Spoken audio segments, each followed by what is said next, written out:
Most of you don't know me, but I'm Aaron Berk's father, and I'm Herb Krindler's auction partner, and I'm one of the hosts for this evening. The ANS is the closest to our company's motto, the art and science of numismatics. And so for me, the ANS is the only serious numismatic organization in the United States. Amen. And maybe one of the only serious numismatic organizations in the world. We are very pleased to have with us the Roman specialist who also has done extensive studies in Roman economics, inflation, so on and so forth. So it's very interesting, and he's going to give us a short, and you can get wine during it, a short presentation on one of his specialty items. And so I give you Giles Bransbourg. The purpose today is to update you on something which is very dear to us, which is the digitization project that the American Numismatic Society has been committed into for several years. We have different projects. I'm not going, we're not going to spend the evenings on all these softwares and so on, but I'd like to focus on the online coins of the Roman Empire, ochre, project. So, what is it? We know about about 50,000 types of Roman imperial coin from Augustus to the death of Zeno, so up to Anastasius, which is roughly 5 centuries. Right now, they are available through books named the RIC, Roman Imperial Coinage. These books are, well, you have like 15 or 16 volumes. They go to volume 10, but some of them have sub-volumes. So it's a pretty impressive set of books. Some of them are updated. They were written in the 30s, and some people are working on trying to make new editions of them. Most of the coins are not pictured, so the images are unavailable, and so on and so on. And the books are expensive. So Ochre's goal is to create one unique catalog, a union catalog that will gather all these coin types and speak to outside collections, so that real coins, real images, will be able to be channeled towards the users of ochre. Going to how does it look like? So ochre is operational. I'm saying project. It's not something that will be operational next year or the year after. It's already operational. We are right now covering all the emperors from Augustus until Caracalla. And soon we'll have until Alexander Severus by the end of May, most likely. So we have already about 2/3 of the history inside the catalog. So it's when you look for coins, and you have different ways to look for coins. You could look by emperors, by mints, by material, by denomination. Let's say you want to see all the denarii of Trajan. You do denarii Trajan, bang, and you will get whatever 500 or 600 types, all the denarii from Trajan.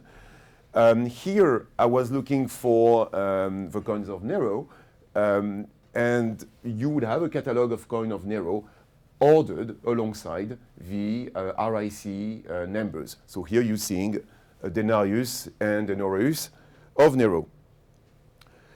The images are obviously images of high definition. These images come from Mantis, which is the ANS database. They are at least 1200 dpi, which means they are very high quality. And as you can see on that screen, they're good enough for dye study, for example. So what we're doing, we start with coin types. Coin type, okay, we have whatever Augustus 4A, which is a certain type of denarius issued by under Augustus in Emerita in Spain. Now, what's interesting is to relate the types to the real coins. This one is just one example, but as you can see, on the right-hand side, we're saying 6 coins and 3 hordes. So where do the coins come from? They come from, at the moment, the American Numismatic Society and the Münzcabinet in Berlin, which means that potentially Ocker could host an infinite or indefinite number of collections. We have at the moment 3 contributors, and very soon we're going to announce a 4th contributor to Ocker, the British Museum. So we're going to have the American Numismatic Society, the Münzcabinet in Berlin, and the British Museum. And we are working with the Cabinet des Médailles in Paris. So soon, most of the major collection will speak to Ocker. So for that type, Berlin and New York have 6 coins. As you can see, one is not photographed. Why not? Because we have at the ANS 700,000 objects of all kinds, and even with the generosity of our members, we don't have the resource to picture them all. It's a massive undertaking. So we have gaps, and we're trying to fill the gaps as we move on. So one of them is missing from here. When you click on one of the coins, you want to see that coin, you will be directed to the ANS catalog. And here is no longer Ocker, it's Mantis, the ANS catalog. If you want to see the coin from Berlin, you will do the same thing, and you are on the Berlin website with the image from the Berlin website. And soon, you'll have the same link to the British Museum. We provide as well an analytical tool. You could think of many ways to leverage on such a digitized possibility. One of them is about metrological analysis. So you compare, in that case, the weight of these 5 coins with the average weight of all the denarii ever minted under Octavian and Octavian Augustus from the collections. Obviously, this average weight here is based on the actual coins we have in the collection. So the more collection we have, the more significant that number will become. Fine spots. The coin was minted in Spain, and these are the hoards where the coin was found, or the coins we have where they were found. So you could relate minting areas with fine spot. There are many other applications. Let's say you want to find all the coins of a given emperor with a given image. You just put, I want Augustus, Mars, the god of war. And Ocker will tell you how many coins we have. We have 34 coins types with Augustus and Mars. It's extremely powerful. In the past, people who publish this kind of papers had to go through the pages of catalogs. Here, it's digital. You just put some criteria and bang, it comes back. And you could do statistics, download the result in Excel spreadsheet or whatever. And it's a very large progress for the numismatic science. It's multi-language. So this is the same page, but in Italian now. And on the right-hand side, you're seeing the available language in Italian. So Bulgaro, Tedesco, which is, Tedesco is German in Italian, Greco-Inglese, which is English, and so on. So we're making sure that all the main languages that used to, well, we want to make sure that all the languages spoken in the area, once covered by the Roman Empire, will be represented in Mantis.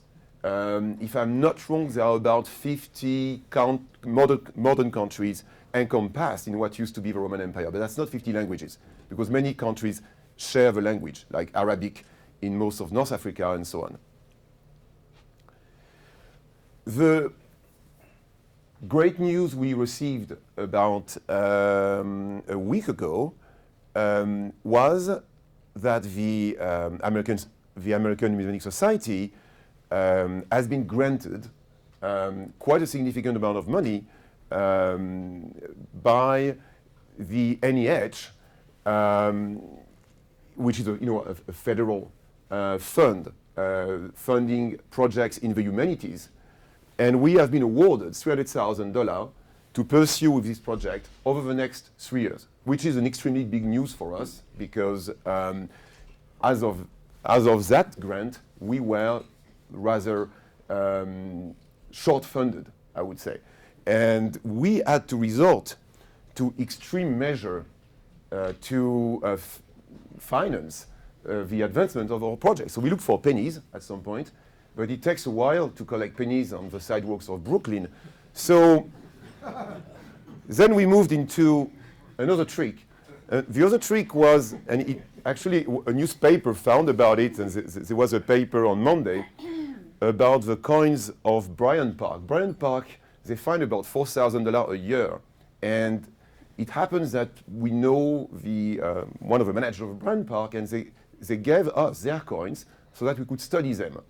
Obviously, I thought we could maybe fund our digitization project with that. Anyway, bad luck is that we're in New York and not in Rome. You should know that in the Fountain of Trevi, it's about $3,000 a day in the fountain. And you have some local organization collecting that and cleaning it. So the Bryant Park is a limited resource, and I wish we could move the society to Rome, where such a scheme would be more profitable. So we had to clean the coins. We even resorted to child slave labor, which is very bad, I know. And it became part of the ANS treasury, so it's now in the vault. We have these coins from 77 countries helping to fund the digitization effort. More seriously, nothing would have been possible without the support of our members. And there is something I'd like to say about it. We spent the day today with people coming, inquiring about the society. So some people don't know, well, are you the ANS? No, we are the ANS. Is it different? Yes. We could be member. What do we get against it? What's in return? Well, you get the magazine, you get the American Journal of Numismatic, you get the online resource, you could visit us and speak to the curators and so on and so on. I think what matters is that by becoming member like you are, you're doing something good, because the society disseminates knowledge, provide education, and is a repository of all these coins. And through the society and the studies which are published and the editorial activity and everything which is done by the society, these coins are alive. They're not lost. They speak to us. There is research published about them, and this is a very important public or mission towards the general public. So by being members, you're making this possible, and it's very important. To finish with digitization, digitization is at the heart of what the world will look like. Research will be different tomorrow from what it was yesterday. And by doing this, by being at the forefront of that effort, the ANS is now a leading worldwide institution worldwide on the front of digitization. And it's extremely strategic to be around tomorrow. So thank you again for your support and making this possible.